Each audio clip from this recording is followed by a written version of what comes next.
जब एक वेश्या बनी गौतम बुद्ध की अनुयायी, जानिए नगरवधु आम्रपाली से भिक्षुनी बनने की यह रोचक कहानी। एक कहावत मशहूर है कि खरबूजे को देखकर खरबूजा रंग बदलता है। कहने का आशय यह कि संगत का असर हर किसी पर कम या अधिक होता ही है। यह कहावत अक्षरशः चरितार्थ होती है। वैशाली की नगरवधु आम्रपाली पर, जिसकी सुंदरता ही उसका अभिशाप बनी। किसी एक व्यक्ति की पत्नी बनने के बजाय हालात के भंवर में फंसकर वह वैशाली के धनवानों के मनोरंजन का साधन बनकर रह गई। कभी वैशाली के हित के लिए उसे वेश्या बनना पड़ा था, लेकिन महात्मा बुद्ध के युवा शिष्य पर आसक्त होने के बावजूद जब वह अपना मकसद पूरा करने में सफल नहीं हुई तब वह बुद्ध के संसर्ग में आई और यहीं से वह नगरवधु से भिक्षुनी बनताउम्र लोगों में यही संदेश देती रही, बुद्धम शरणम गच्छामि। आखिर कौन थी आम्रपाली? क्या थी उसकी कहानी? और कैसे वह नगरवधु से भिक्षुक बनी? आम्रपाली कब और कहाँ पैदा हुई? उसके माता पिता कौन थे? यह कोई नहीं जानता। एक शिशु के रूप में वह एक आम के पेड़ के नीचे मिली थी। इसी वजह से उसका नाम आम्रपाली रख दिया। ज्यों-ज्यों वह बढ़ती गई, उसकी खूबसूरत काया, हिरन सी आंखें, सुर्ख लाल होंठ, उसकी सुंदरता की चर्चा पूरे वैशाली में सुर्खियां बनती गईं। जो भी उसे देखता पलके झपकाना भूल जाता। सभी यही कहते कि यह तो किसी देश की रानी बनने के लिए पैदा हुई है, लेकिन उसकी यही खूबसूरती अंततः उसके लिए अभिशाप बन गई। जैसे जैसे आम्रपाली बड़ी होती गई, उसका सौंदर्य निखरता गया। उसके व्यक्तित्व से हर कोई मोहित था। जो भी उसे देखता, अपनी पत्नी बनाना चाहता। आम्रपाली के पालक माता पिता जानते थे कि आम्रपाली की शादी अगर किसी व्यक्ति से करवा दी जाए, तो बाकी लोग उसके खून के प्यासे बन जाएंगे। इससे वैशाली की शांति भंग हो सकती थी। आम्रपाली पर जनादेश की काली छाया। अंततः इस समस्या से निजात पाने के लिए एक दिन वैशाली के खुले प्रांगण में आम सभा का आयोजन हुआ। यहाँ उपस्थित सभी पुरुष बिना शर्त आम्रपाली से विवाह करना चाहते थे, लेकिन यह संभव नहीं था। अंततः जो निर्णय लिया गया, वह आम्रपाली के भविष्य के लिए किसी काली चादर से कम भयावह नहीं थी। एक बेहद रूपवती स्त्री आम्रपाली को सर्वसम्मति से नगरवधु यानी वेश्या घोषित कर दिया गया। अब आम्रपाली वैशाली के हर समृद्ध घराने का मनोरंजन का केंद्र बन गई।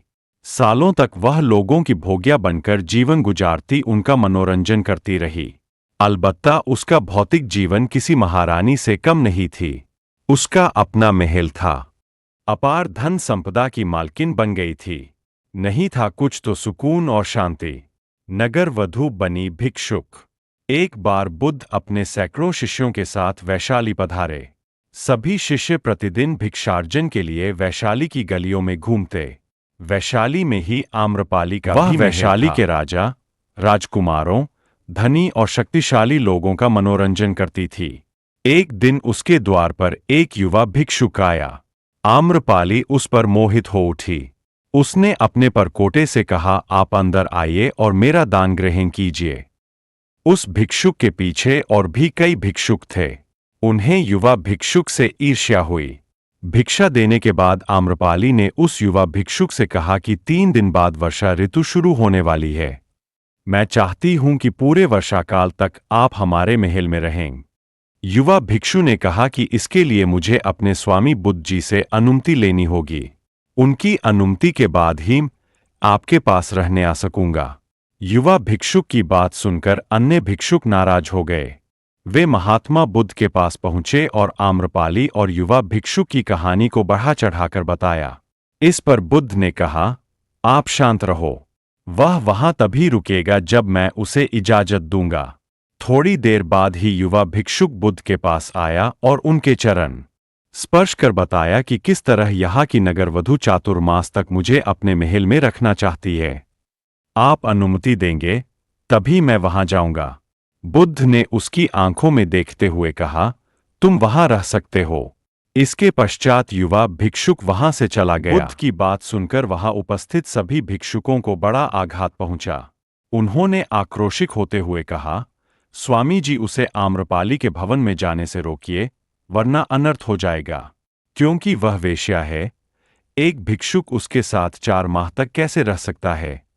बुद्ध ने कहा, तुम सभी अपनी दिनचर्या का पालन करो। मुझे अपने शिष्य पर पूरा विश्वास है। वह मेरे विश्वास पर खरा उतरेगा। लेकिन अन्य भिक्षुओं को बुद्ध की बात पर भरोसा नहीं हुआ।